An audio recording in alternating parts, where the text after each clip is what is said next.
Parliament was in session when the assailants stormed into the building and opened fire. Ministers had to barricade themselves in. Here's an audio recording of what happened there. I don't know. There's a bunch of gunshots. A guy with a shotgun? Yeah, I saw him come in the door. Where do we go? Where do we go? Okay, I'm in a security office right now.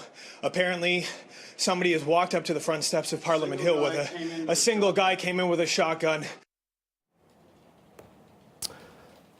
Canadian Prime Minister Stephen Harper has called the attacker a terrorist. Reports say he was a convert to Islam. So let's see what we know about the suspect.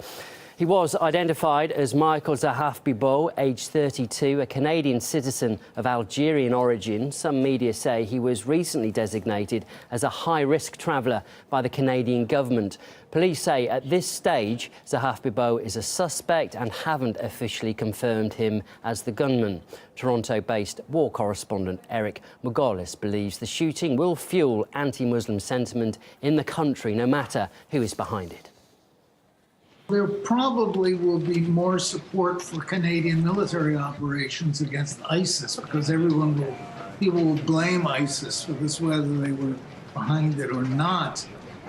There's a growing anti-Muslim sentiment in Canada, and the government is reaping political dividends from this because voters always like governments to look tough and strong.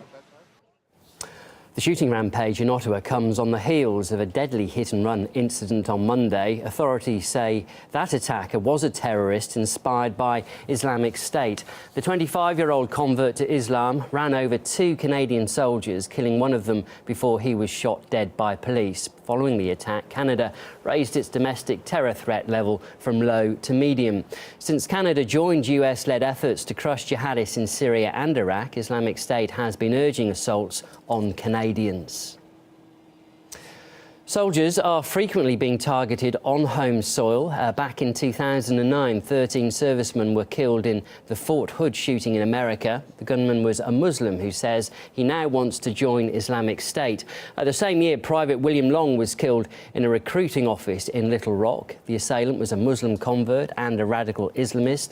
A similar attack, too, happened in France in 2012. The suspected al-Qaeda-trained militant shot dead 3 paratroopers there. 3 children and a rabbi also died in that attack. And then last year there was the murder of British Army soldier. Drummer Lee Rigby was hacked to death by 2 UK Muslim converts in a street near his London barracks. As for the incident in Ottawa, its timing may somehow be right for authorities, as geopolitical analyst Eric Dratester believes.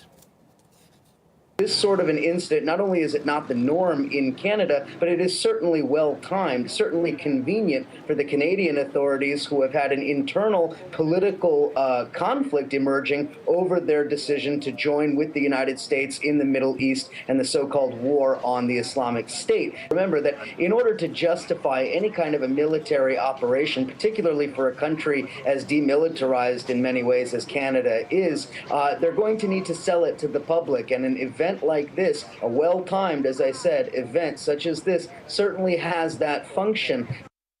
And we are getting reports the Canadian Parliament is scheduled to resume its work on Thursday. Of course, we'll be closely following the situation in Ottawa on air and also online too.